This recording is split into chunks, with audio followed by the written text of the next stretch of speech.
जय सद्गुरू सरांना माझा नमस्कार। आज आपण पावट्याची भाजी करणार आहोत। चला तर मग सुरू करूया।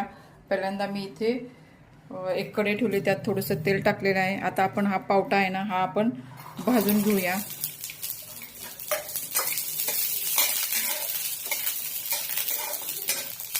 पावट्यामध्ये प्रथिने आणि फायबर भरपूर प्रमाणात असतात, त्यामुळे पचन सुधारते आणि शरीराला चांगली ताकद मिळते।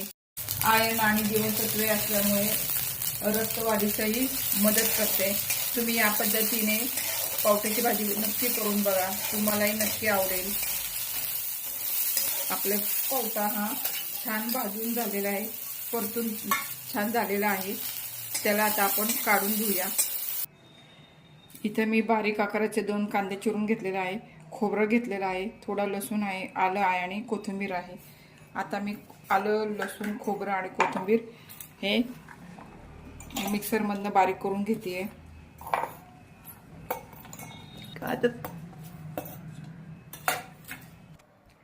गॅस चालू करून मी कढईमध्ये 2 पळ्या तेल टाकून घेतलेले आहे। त्यामध्ये आता आपण जिरे आणि मोहरी टाकून घेतलेली आहे। आता त्यामध्ये आपण कांदा टाकूया आणि सोनेरी कलरवर परतून घेऊया। आपण कांद्यामध्ये मीठ टाकूया, म्हणजे ते कांदा आपला लवकर शिजेल।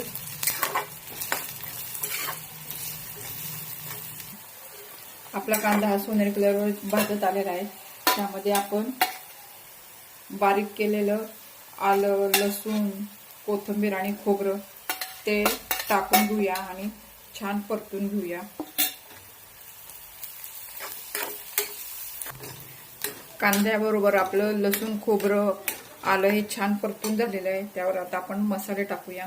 इथे मी हिंग टाकत आहे, अर्धा चमचा हळद, 1 चमचा लाल तिखट,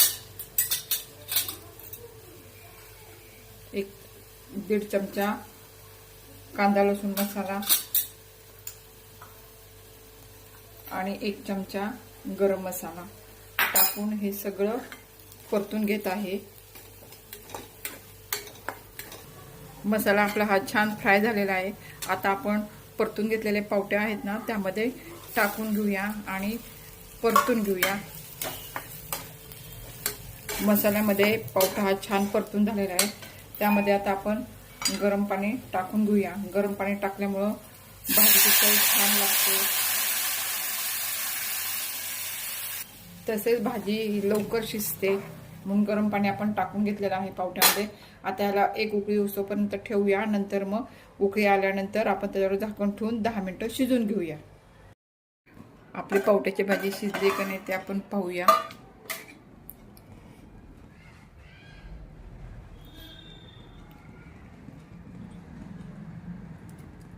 शिजलेली आहे।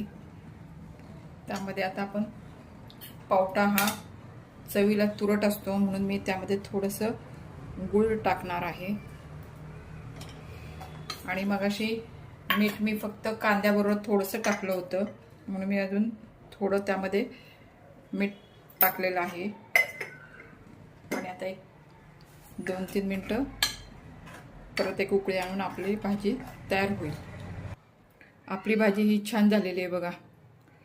ते आता आपण सर्व करून घेऊया। आता आपण त्यावर कोथिंबीर टाकून गार्निश करून घेऊया। ही भाजी भातासोबत, भाकरीसोबत छान लागते।